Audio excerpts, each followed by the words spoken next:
당신이 지금 이 순간에도 외롭다고 느낀다면 그건 이미 경고등이 켜진 것입니다. 65세가 넘으면 휴대전화에 저장된 수천 명의 이름이 아무 의미 없어진다는 사실을 아십니까? 은퇴 후 가장 먼저 고장나는 것은 보일러가 아니라 당신의 전화기입니다. 아무도 전화를 안 하니까요. 오늘 밤 우리는 이 냉혹한 진실과 정면으로 마주하려 합니다. 100년이라는 세월을 이 땅에서 숨쉬며 걸어온 사람의 입에서 나오는 이야기입니다. 젊은 날에는 100년이란 마치 전설 속 선인이 들려주는 아득한 이야기처럼 느껴졌습니다. 하지만 막상 살아보니 그저 하루하루가 차곡차곡 쌓여 만들어진 조금 긴 계절일 뿐이더군요. 사람들은 묻곤 합니다. 100년을 살아보니 인생에서 무엇이 가장 후회됩니까? 혹은 무엇이 가장 두렵습니까?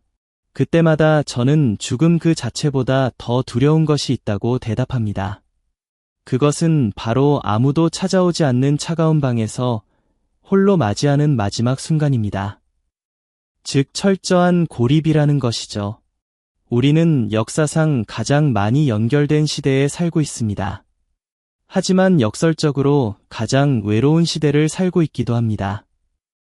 스마트폰 하나면 지구 반대편 사람과도 실시간으로 대화할 수 있는 세상입니다. 그런데 정작 옆집에 누가 사는지도 모르는 시대이기도 합니다. 소셜미디어에는 수백 명의 친구가 등록되어 있지만 진짜 마음을 터놓을 사람은 손에 꼽습니다. 이것이 우리 시대의 가장 큰 모순이자 비극입니다. 특히 65세라는 나이는 인생의 사계절 중 늦가을에서 초겨울로 넘어가는 아주 중요한 길목입니다. 나뭇잎이 다 떨어지고 앙상한 가지만 남기 시작하는 때이지요. 이 시기에 우리는 평생 입고 살았던 직함이라는 두꺼운 외투가 벗겨지는 경험을 하게 됩니다. 젊은 날에는 김대리, 이 과장, 박 사장 혹은 선생님이라는 호칭 뒤에 숨어 살았습니다. 그것이 곧 나의 본 모습인 양 착각하며 살아왔던 것이죠. 사회라는 거대한 기계 안에서 우리는 하나의 부품으로서 기능했습니다. 그 기능을 수행하는 동안 맺어지는 수많은 관계를 내 사람이라고 믿어 의심치 않았습니다. 부장님의 썰렁한 아재 개그의 부하 직원들이 배꼽을 잡고 웃는 이유가 뭘까요? 당신이 유머러스해서가 아니라 당신이 아직 인사고과권을 쥐고 있기 때문입니다. 이것이 현실입니다. 우리가 직장에서 경험하는 대부분의 호의는 순수한 감정이 아닙니다. 그것은 이해관계라는 투명한 실로 연결된 조건부 친절일 뿐입니다. 회식 자리에서 건배사를 외치며 느끼는 유대감도 사실은 조직이라는 틀 안에서만 작동하는 한시적 감정입니다.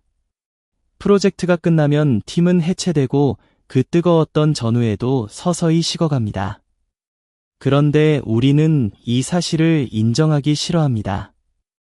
휴대전화 저장 목록에 수백 수천 명의 이름이 빼곡히 들어차 있는 것을 보며 이안을 삼습니다. 나는 외롭지 않다고, 나는 성공한 인생을 살고 있다고 스스로를 위로하곤 합니다. 하지만 인생의 시계바늘이 65세를 가리키는 순간 그 견고해 보이던 성벽에 반드시 균열이 생깁니다. 직장이라는 울타리가 사라지고 명함에서 직함이 지워지는 그날을 상상해 보십시오. 매일 아침 출근할 곳이 사라집니다. 하루 종일 울려대던 전화기가 거짓말처럼 잠잠해집니다. 이메일 수신함은 텅 비어 있고 달력에는 약속 하나 적혀 있지 않습니다. 월요일이 무서웠던 시절이 있었는데 이제는 월요일과 일요일의 구분조차 사라집니다. 매일이 똑같은 하루의 반복이 됩니다.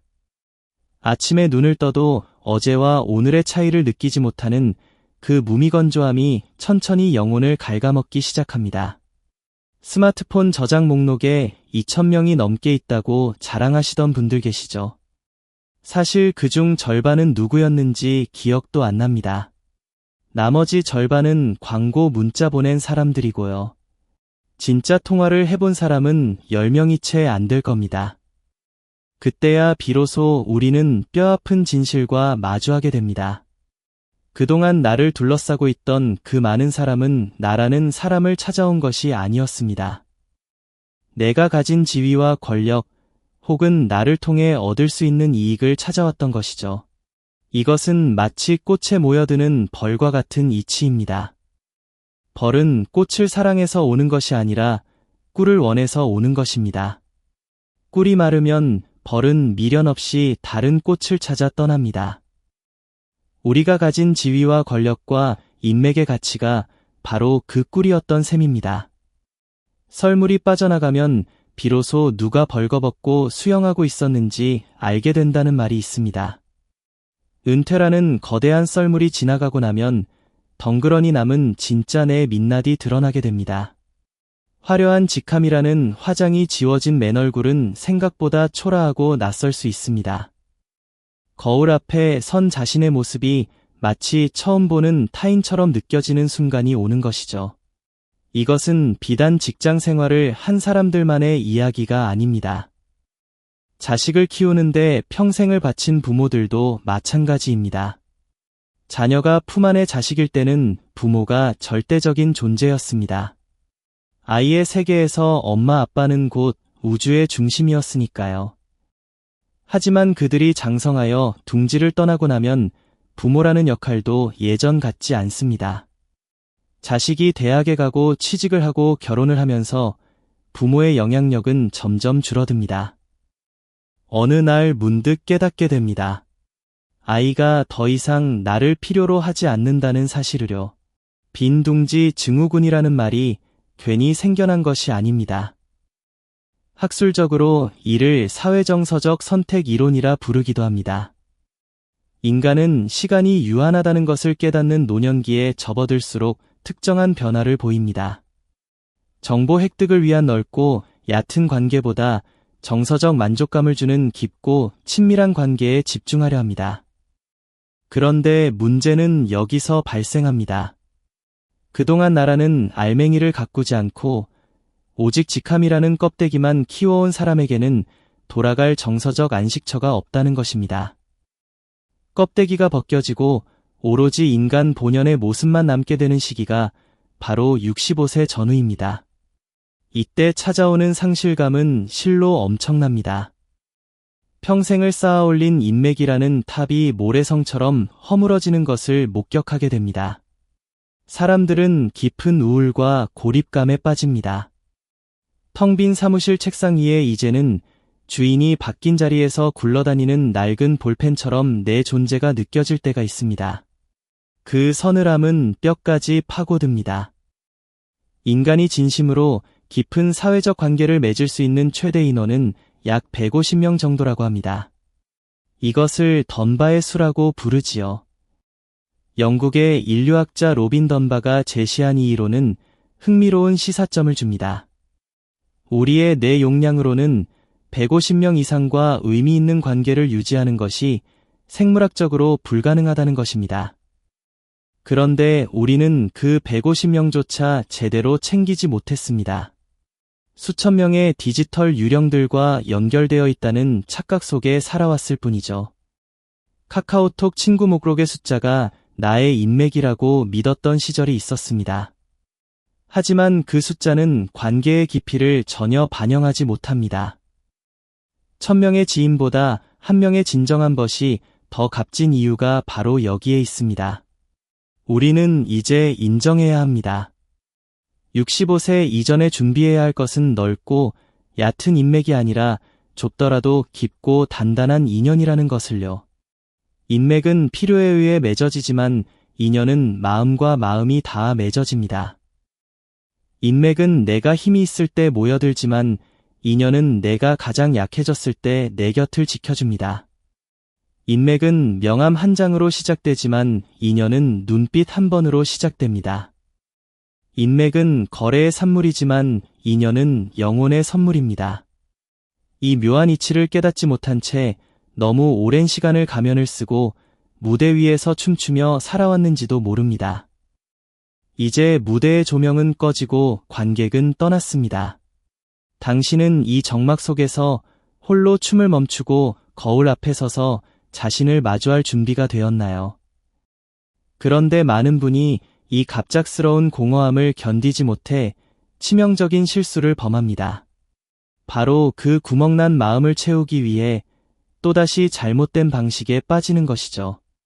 숫자의 함정이라 불러도 좋을 것입니다. 퇴직하고 나니 갑자기 시간이 남아돕니다. 세상에서 잊혀지는 것 같아 두려운 마음에 예전엔 거들떠보지도 않던 온갖 모임에 얼굴을 내밀기 시작합니다. 초등학교 동창회 중학교, 동창회 고등학교 동창회를 순회합니다. 심지어 군대 동기 모임까지 찾아가며 휴대전화의 벨소리가 끊이지 않게 하려 애를 씁니다. 동문회라는 이름으로, 동호회라는 이름으로, 향후회라는 이름으로 끊임없이 사람을 만납니다. 하지만 솔직해집시다. 수십 년 만에 만난 동창들과 앉아서 무슨 이야기를 하나요? 결국은 내가 왕년회로 시작하는 무용담이 대부분입니다. 아니면 은근슬쩍 자식 자랑이거나 누가 더 비싼 영양제를 먹느냐는 건강 이야기뿐이지 않습니까? 처음 한두 번은 반갑습니다. 세 번째부터는 같은 이야기의 반복입니다. 네 번째부터는 의무감으로 나갑니다. 다섯 번째부터는 핑계를 대기 시작합니다. 이런 모임은 군중 속의 고독을 넘어선 폐허 속의 고독을 낳을 뿐입니다. 시끌벅적한 술자리가 끝나고 밤 공기를 가르며 집으로 돌아오는 길을 떠올려 보십시오. 가로등 불빛 아래 길게 늘어진 자신의 그림자를 보며 느껴지는 서늘한 비애가 있습니다. 방금까지의 소음이 사라진 뒤의 정적은 이전보다 훨씬 더 깊고 차갑게 심장을 파고듭니다. 택시 안에서 혹은 기갓길 버스 안에서 창밖을 멍하니 바라보며 느끼는 그 공허함은 모임에 가기 전보다 더 큽니다. 이것이 바로 관계적 과잉에 따른 정서적 소진의 전형적인 사례입니다. 우리는 연결되어 있다는 착각을 사기 위해 소중한 감정적 에너지를 지불합니다. 하지만 정작 돌아오는 것은 공허함뿐입니다. 그런 모임에 나가는 건 배가 고픈데 설탕물만 계속 들이켜는 것과 같습니다. 순간적으로는 배가 부른 것 같지만 영혼의 허기는 더욱 깊어집니다. 결국 마음의 벽만 키울 뿐이죠. 설탕물은 갈증을 더 유발하듯 피상적인 만남은 외로움을 더 증폭시킵니다. 만남이 끝난 뒤 혼자 남겨진 방에서 느끼는 적막이 더 견디기 힘든 이유가 여기에 있습니다. 인생의 가을에 접어든 우리에게 지금 당장 필요한 것은 정원을 가꾸는 농부의 마음입니다. 정원이 아름답게 유지되는 비결이 무엇인지 아십니까? 그것은 바로 가지치기입니다. 모든 꽃을 다 피우려 하고 모든 풀을 다 키우려 하는 정원은 얼마 못 가 잡초밭이 되고 맙니다. 좋은 정원사는 어떤 가지를 살리고 어떤 가지를 잘라야 하는지를 압니다. 아끼는 장미 덩굴이라도 병든 가지는 과감히 쳐내야 나머지가 건강하게 자랄 수 있습니다. 우리의 인간관계도 이와 정확히 같은 원리입니다. 65세 전에 우리가 반드시 해야 할 일이 있습니다. 내 인생의 정원에서 영양가 없이 내 마음의 수분만 빼앗아가는 관계들을 과감히 정리하는 것입니다. 이름하여 관계의 다이어트라고 할까요? 인간이 평생 살면서 마주치는 사람의 수는 대략 3만 명 정도라고 합니다. 하지만 그중 우리가 이름을 기억하고 얼굴을 알아보는 사람은 3%도 안 됩니다. 그런데 왜 우리는 그 나머지 97%의 타인에게 잘 보이기 위해 그토록 애를 쓰고 있는 걸까요? 한번 생각해 보십시오. 만나는 것만으로도 기가 빨리는 사람이 있을 겁니다. 헤어지고 나면 왠지 모르게 마음이 찝찝해지는 관계가 꼭 한둘은 있습니다. 만나기만 하면 자기 자랑만 늘어놓는 사람들이 있습니다. 아니면 세상 모든 불만을 다 짊어진 듯 부정적인 이야기만 쏟아내는 사람들도 있지요. 에너지 뱀파이어라고 부를 수 있는 이런 부류의 사람들이 있습니다. 그들은 만날 때마다 당신의 생기를 빨아들입니다. 돌아오면 이상하게 피곤하고 우울해집니다. 그것은 우연이 아닙니다. 부정적인 감정은 전염성이 강합니다. 심리학에서는 이를 감정전이라고 부릅니다. 타인의 부정적 에너지에 지속적으로 노출되면 자신의 정서 상태도 하락한다는 연구 결과가 있습니다. 그런 사람들은 당신의 인생의 거름이 되는 게 아니라 독이 됩니다. 이런 껍데기뿐인 관계들을 과감히 쳐내지 않으면 문제가 생깁니다. 정작 당신의 진심을 담아 키워야 할 소중한 인연의 새순이 돋아날 자리가 없어집니다. 정원의 땅에도 양분이 한정되어 있듯 우리의 마음에도 줄 수 있는 에너지가 한정되어 있기 때문입니다. 나이가 들수록 그 에너지는 더 귀해집니다. 체력도 줄고 감정의 회복력도 예전 같지 않으니까요. 그러니 남은 에너지를 어디에 쓸지 신중하게 선택해야 합니다. 그래도 그동안 정이 있는데 어떻게 매몰차게 끊느냐고 하시는 분들이 계십니다. 이것은 매정함의 문제가 아니라 생존의 문제입니다. 나이 들어 기력도 없는데 내 귀한 시간을 감정 쓰레기통 노릇하는데 낭비할 수는 없습니다. 은퇴한 노인들이 가장 무서워하는 것이 뭔지 아십니까? 바로 단체 카톡방입니다. 나갈 타이밍을 놓쳐서 하루 종일 알림이 울려댑니다. 막상 들어가 보면 아무 의미 없는 등산 사진이나 출처불명의 건강 상식뿐이죠. 좋은 아침이라는 인사말 뒤에 붙는 장미꽃 이미지가 하루에 12번씩 올라옵니다. 누군가가 올린 검증되지 않은 건강정보에 모두가 감사합니다라고 답하는 풍경이 반복됩니다. 나가자니 예의가 아닌 것 같고 있자니 미칠 것 같습니다. 그럴 땐 과감하게 채팅방 나가기 버튼을 누르십시오. 그들이 당신을 욕할까 봐 걱정되시나요? 걱정 마세요. 그들도 곧 잊어버릴 겁니다. 각자의 왕년을 이야기하느라 바쁘거든요. 사실 진정한 벗은 100명이 필요 없습니다. 내 아픔을 자신의 아픔처럼 느껴주는 단 한 사람이면 됩니다. 밤늦은 시간이라도 전화를 걸어 오늘 마음이 좀 그렇네라고 말했을 때가 있습니다. 무슨 일이야 지금 거기로 갈까라고 물어봐 줄 수 있는 그 한 사람이면 족합니다. 이런 관계를 영혼의 밀도라고 부르고 싶습니다. 숫자는 하나이지만 그 무게는 천보다 무거운 관계 말이죠. 그런 사람이 배우자일 수도 있고 수십 년 된 중마고우일 수도 있습니다. 혹은 은퇴 후 취미생활을 하다 우연히 만난 이웃일 수도 있습니다. 봉사활동 현장에서 만난 동료일 수도 있고 동네 공원에서 매일 마주치는 산책 친구일 수도 있습니다. 중요한 것은 그 사람과 함께 있을 때 가면을 쓰지 않아도 된다는 사실입니다. 내가 얼마나 잘 나갔는지 자랑할 필요가 없습니다. 내 자식이 어느 대기업에 들어갔는지 포장할 필요도 없습니다. 그저 나라는 인간 그 자체로 존중받고 편안함을 느낄 수 있는 관계가 필요합니다. 그것이 바로 우리가 남은 30년, 40년의 노년을 보낼 따뜻한 난로가 되어줄 것입니다. 진정한 부자는 돈이 많은 사람이 아닙니다. 나를 진심으로 위해주는 사람을 3명 이상 가진 사람입니다. 이 말은 100년 전이나 지금이나 변함없는 진리입니다. 참 안타까운 것은 많은 분이 젊은 시절 앞만 보고 달리느라 이 소중한 인연의 씨앗을 심지 못했다는 점입니다. 갈지도 않았으면서 가을에 풍성한 열매를 기대하는 것은 어리석은 일입니다. 저는 이미 늦은 것 같아요. 주변에 아무도 없어요라고 하소연하시는 분들 계시나요? 괜찮습니다. 65세는 아직 늦지 않았습니다. 인생을 100년으로 놓고 보면 지금은 오후 3시나 4시쯤 된 것입니다. 아직 저녁 식사 전까지 충분한 시간이 남았다는 뜻이죠. 지금 바로 여러분의 휴대전화를 열어보십시오. 그리고 스스로에게 물어보십시오. 내가 오늘 세상을 떠난다면 진심으로 눈물을 흘려줄 사람이 몇 명이나 있는가? 내 삶의 빈자리를 아쉬워할 사람이 이 목록 속에 과연 있는가? 만약 그 답을 내놓기가 망설여진다면 이제부터 변해야 합니다. 인맥 관리라는 허울 좋은 이름의 영업 활동을 멈추십시오. 대신 인연 가꾸기라는 영혼의 농사를 시작해야 합니다. 이것은 단순히 친구를 만드는 기술이 아닙니다.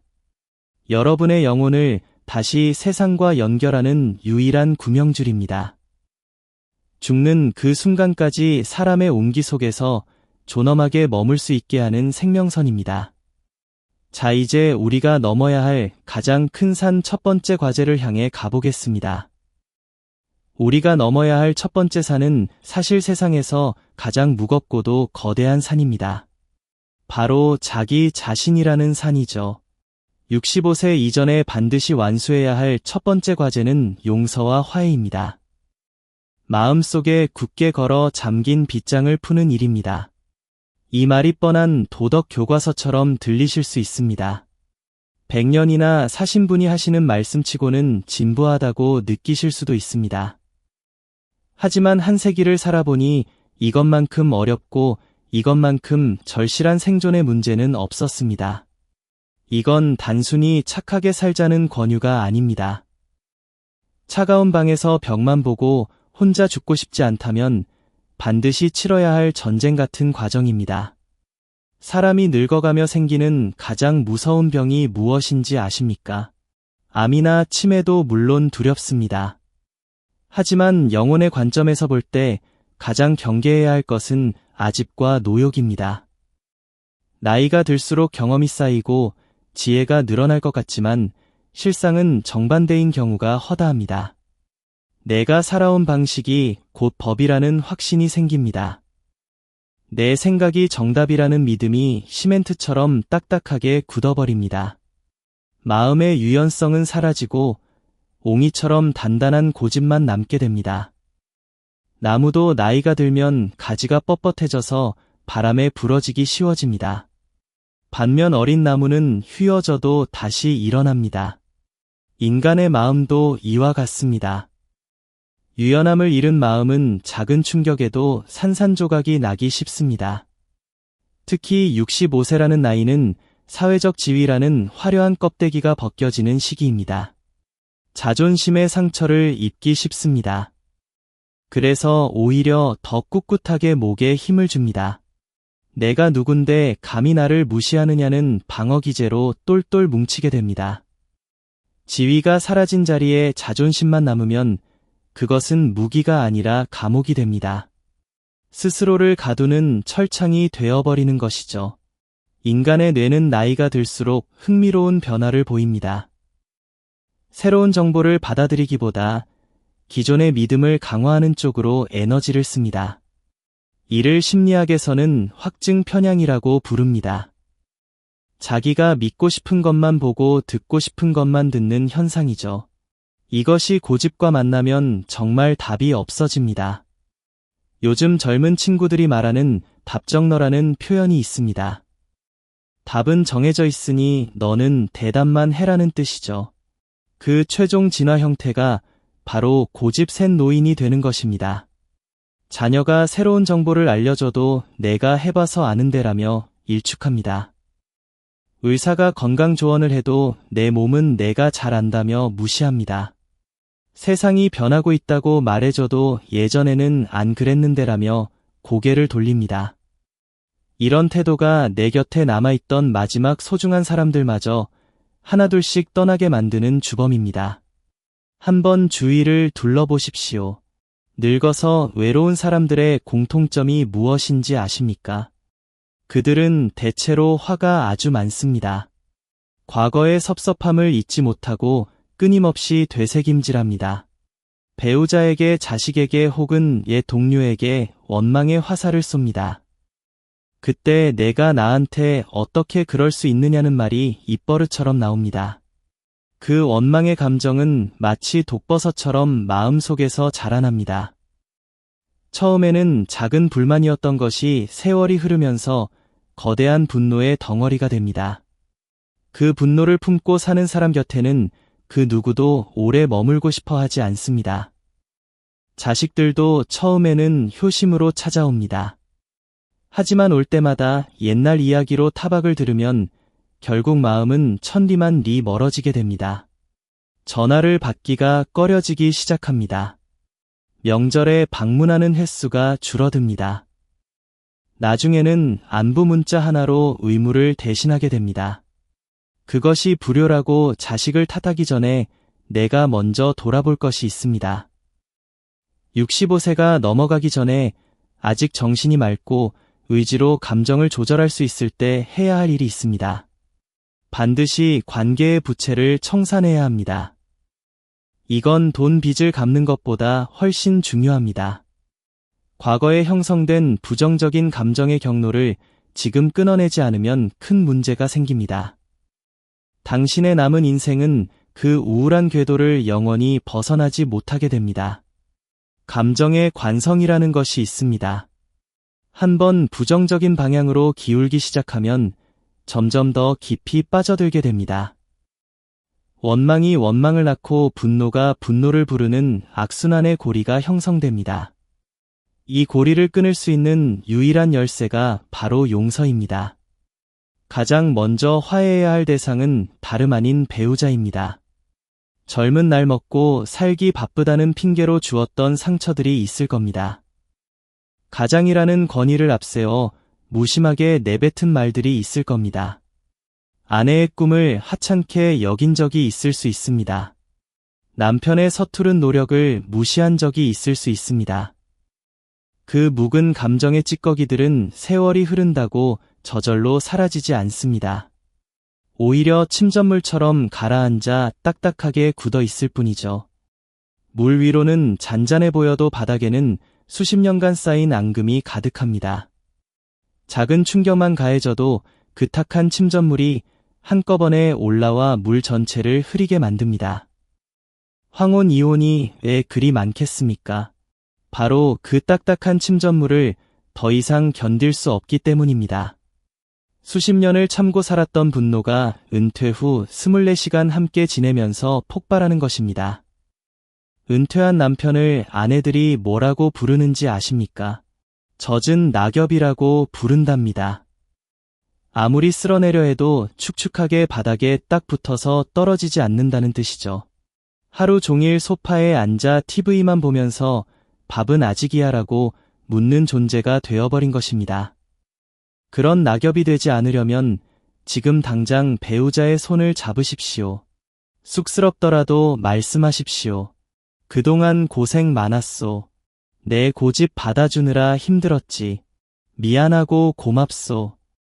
이 한마디가 수십 년 쌓인 얼음을 녹이는 기적을 만듭니다. 처음에는 어색할 겁니다. 갑자기 왜 이러시나 하며 배우자가 의아해할 수도 있습니다.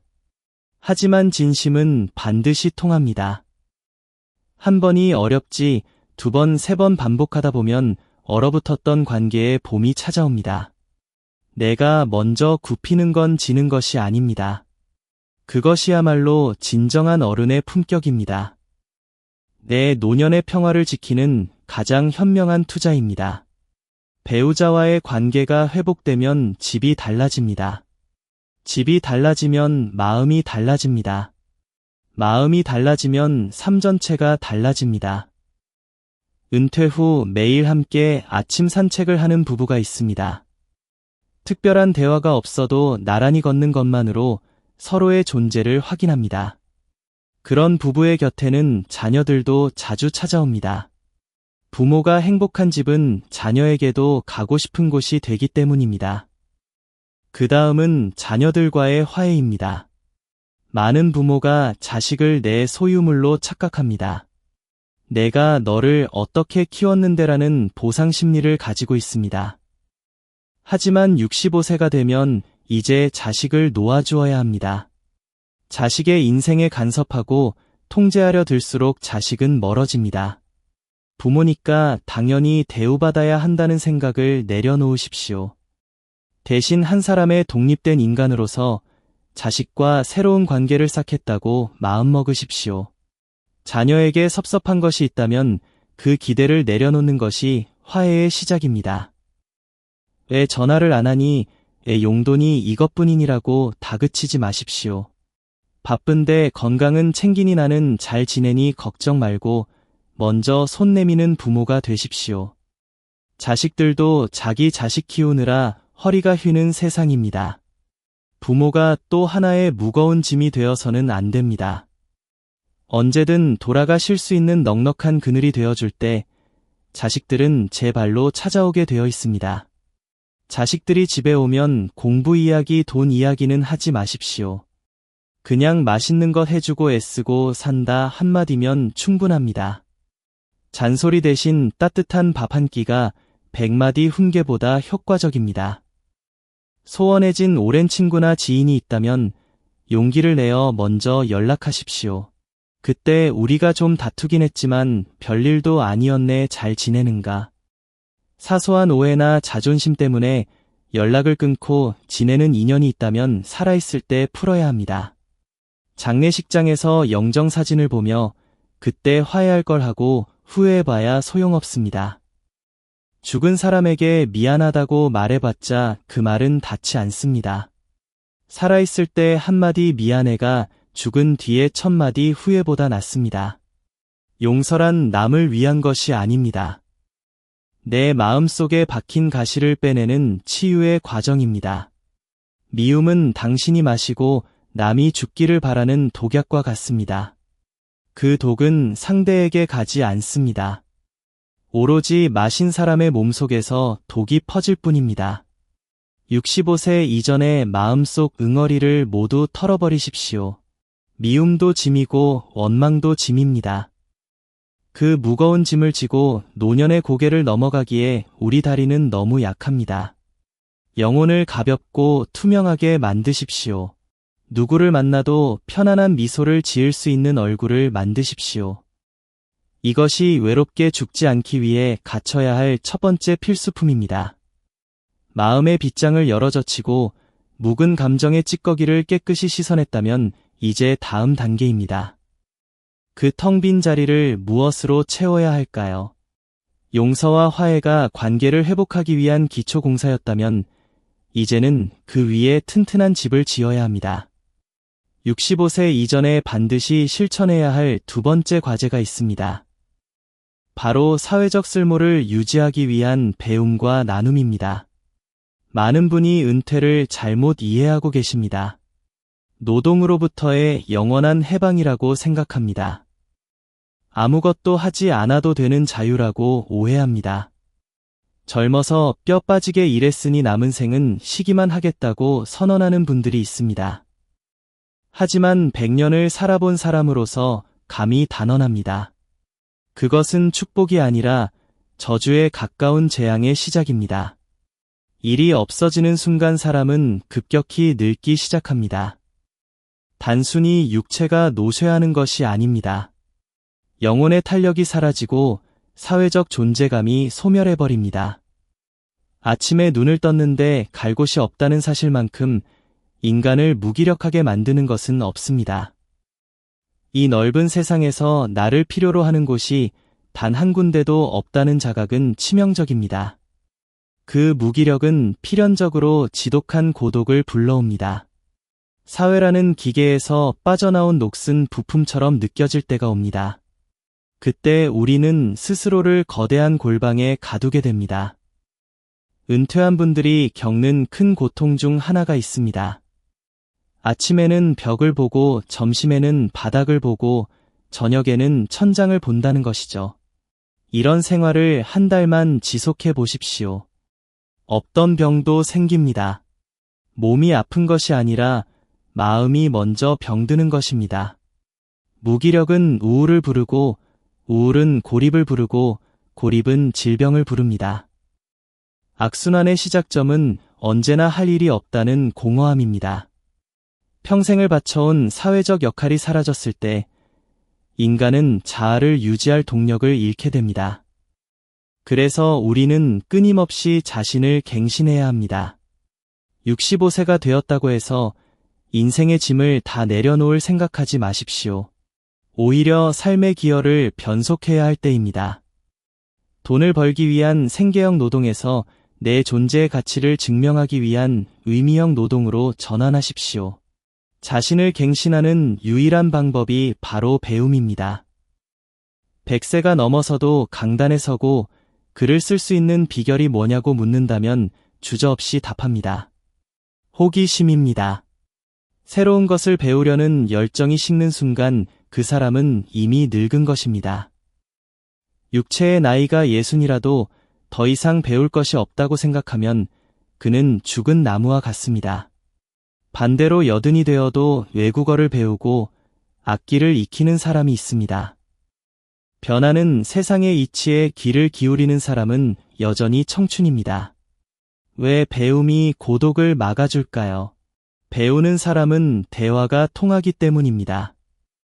젊은 세대와 소통하려면 그들의 세상을 이해해야 합니다. 요즘 애들은 버릇이 없어라고 혀를 차기 전에 할 일이 있습니다. 그들이 쓰는 앱을 하나라도 배워보십시오. 그들이 즐겨보는 영상이 무엇인지 찾아보십시오. 그들의 언어를 이해하려 노력하십시오. 꼰대 탈출을 위한 간단한 테스트 하나 해봅시다.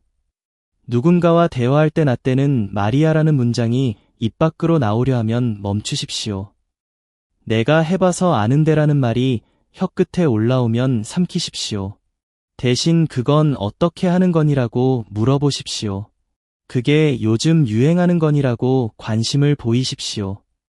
질문하는 노인 곁에는 사람들이 모입니다. 훈계하는 노인 곁에는 찬바람만 붑니다. 끊임없이 자신을 업데이트하는 노인 곁에는 배울 점을 찾는 사람들이 모여듭니다. 배움의 과정에서 만나는 사람들은 이해관계 없이 순수한 열정으로 뭉친 새로운 인연이 됩니다. 도서관이나 문화센터에서 만난 것들이 있습니다. 그들은 은퇴 전 직장 동료보다 훨씬 더 깊고 투명한 우정을 나눌 수 있습니다. 같은 책을 읽고 토론하는 독서 모임의 벗이 될 수도 있습니다. 함께 그림을 그리는 미술교실의 동료가 될 수도 있습니다. 나란히 악기를 배우는 음악학원의 친구가 될 수도 있습니다. 이런 관계는 직함이나 지위와 무관합니다.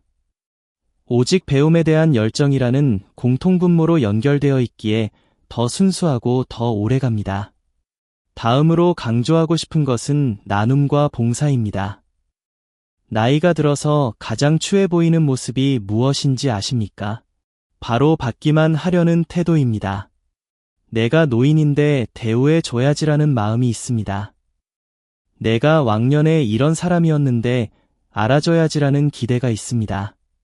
이런 마음은 사람을 내쫓는 악취와도 같습니다. 사람의 마음은 참 묘합니다. 내가 무언가를 얻으려고 손을 뻗으면 사람들은 멀리 달아납니다. 내가 무언가를 주려고 손을 펼치면 자석처럼 모여듭니다. 65세 이후의 삶은 철저히 주는 삶이어야 합니다. 돈이 많아야 나눌 수 있는 것이 아닙니다. 평생 쌓아온 귀한 경험과 지혜를 나누십시오.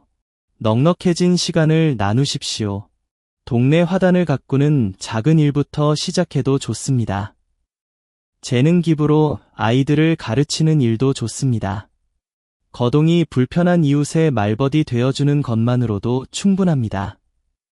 은퇴한 교장 선생님 한 분의 이야기를 해드리겠습니다. 퇴직 후 시골로 내려가 동네 아이들에게 한자를 가르치기 시작했습니다.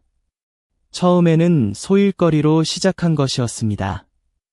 하지만 아이들이 따르기 시작했습니다. 마을 사람들이 고마워하며 그를 찾기 시작했습니다.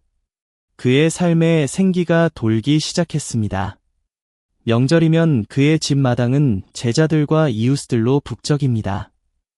그는 현직에 있을 때보다 지금이 훨씬 더 행복하다고 말합니다. 외로울 틈이 없다고 고백합니다. 이것이 바로 나눔이 가져다주는 기적입니다. 나를 필요로 하는 곳이 있으면 사람은 쓰러지지 않습니다. 내가 누군가에게 도움이 되는 존재라는 자각이 있습니다. 이것이야말로 삶을 지탱하는 가장 강력한 버팀목입니다. 봉사 현장에서 만난 사람들은 특별한 유대감을 형성합니다. 서로의 선한 의지를 확인했기에 그 어떤 술친구보다 끈끈합니다. 65세가 넘어가면 인생의 셈법을 완전히 바꾸십시오. 얼마나 벌었나가 아니라 얼마나 주었나가 당신의 성적표가 됩니다. 샘물은 퍼낼수록 맑은 물이 솟아나지만 가두어 두면 썩어서 악취가 납니다. 우리의 인생도 마찬가지입니다. 흐르지 않는 물은 고인물이 됩니다. 고인물에는 아무도 목을 축이러 오지 않습니다. 인색하게 굴지 마십시오. 지갑을 열고 시간을 내고 진심을 퍼주십시오. 끊임없이 배우고 나누는 삶이야말로 사회와 연결하는 튼튼한 생명줄입니다. 이 줄을 놓지 않는 한 고독이라는 비극의 주인공이 되지 않을 것입니다. 자, 이제 마지막으로 누구도 피할 수 없는 깊은 밤을 견뎌낼 내면의 힘에 대해 이야기하겠습니다. 관계를 회복하고 사회적 쓸모를 찾는 외연의 확장에 대해 충분히 나누었습니다. 하지만 한 걸음 더 깊이 들어가야 할 본질적인 물음이 있습니다. 그것은 바로 고독을 대하는 우리의 태도입니다. 100년을 살면서 깨달은 가장 큰 역설이 하나 있습니다. 혼자서도 잘 지낼 수 있는 사람만이 타인과 함께 있을 때도 진정으로 외롭지 않다는 것입니다. 많은 분이 고독사라는 단어를 극도로 두려워합니다. 무조건 사람 속에 섞여 있으려고만 합니다. 하지만 외로움과 고독은 엄연히 다릅니다. 외로움은 남이 나를 찾아주지 않아 겪는 비참한 결핍의 상태입니다. 고독은 내가 스스로 선택한 홀로 있음이며 내면과 대화하는 충만한 시간입니다. 외로움은 텅 빈 방에서 벽을 보며 눈물 흘리는 것입니다. 고독은 텅 빈 방에서 창밖의 달을 보며 미소 짓는 것입니다. 같은 공간이지만 전혀 다른 두 세계입니다. 65세 이전에 갖춰야 할 진정한 능력이 있습니다. 친구의 숫자를 늘리는 것보다 고독력을 키우는 것이 더 중요합니다. 노년의 삶은 필연적으로 혼자 있는 시간이 길어집니다. 배우자가 먼저 떠날 수도 있습니다. 자식들이 바빠질 수도 있습니다. 몸이 아파 거동이 불편해질 수도 있습니다. 이 피할 수 없는 절대 고독의 시간이 반드시 옵니다. 남에게 의존하여 행복을 구걸하는 사람은 불행합니다. 왜 아무도 안 오지, 왜 전화 한 통 없지 하며 기다림에 지칩니다. 원망만 쌓아갑니다. 의존적인 마음은 끈적거리는 집착이 됩니다. 오히려 남아있는 사람들마저 지쳐서 도망가게 만듭니다. 혼자 있는 게 너무 싫어서 하루 종일 TV 속 아나운서와 대화하시는 분들이 계십니다. 날씨가 춥다는데 내일은 밖에 나가지 말아야겠네라고 혼잣말을 합니다. TV를 끄면 갑자기 찾아오는 정적에 놀라 다시 켜기를 반복합니다. 그 정적이 무서운 것입니다. 고요함 속에서 들려오는 자기 심장 소리가 외로움을 증폭시킵니다.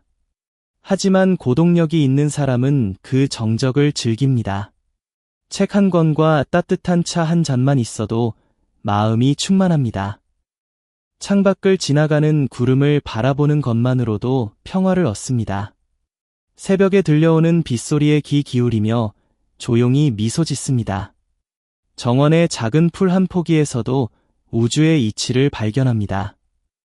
스웨덴의 사회학자가 제시한 노년기 초월이라는 개념이 있습니다. 노년기에 접어들수록 인간은 변화한다는 것입니다. 물질적이고 합리적인 세계관에서 벗어나 좀 더 초월적인 관점으로 나아갑니다. 자기 중심적인 사고에서 벗어나 고독을 수용하게 됩니다. 삶과 죽음을 자연스러운 흐름으로 받아들이게 됩니다. 이 단계에 도달한 노인은 혼자 있어도 결코 외롭지 않습니다. 내면이 풍요롭기 때문입니다.